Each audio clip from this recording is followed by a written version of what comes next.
Si è svolto ieri pomeriggio presso la sede del Consorzio Universitario di Agrigento un incontro organizzato dall'Associazione Libera sul tema emigrazione ed immigrazione, quale futuro per il nostro Paese.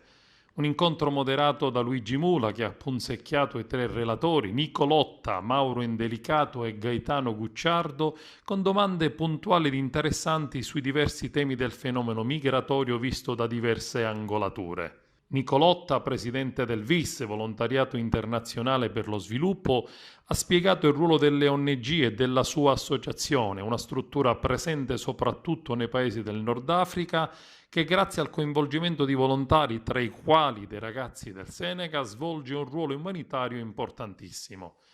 Mauro Indelicato, direttore del giornale online Info Agrigento, profondo conoscitore della realtà geopolitica del Medio Oriente, una delle aree più calde del mondo e sicuramente più difficili da decifrare.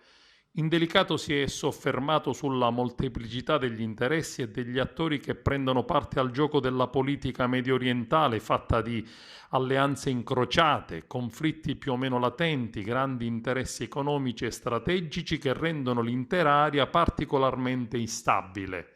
Ed infine Gaetano Gucciardo, sociologo e ricercatore presso l'Università degli Studi di Palermo, ha spiegato il suo punto di vista parlando sulle migrazioni dei popoli che costituiscono uno degli aspetti più rilevanti della storia moderna e dei nuovi flussi migratori che spingono individui diversi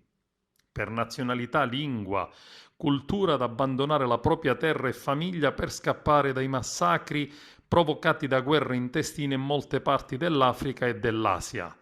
L'incontro ha visto anche la presenza di numerosi simpatizzanti ed attivisti dell'Associazione Libera con brevi interventi e domande poste ai relatori.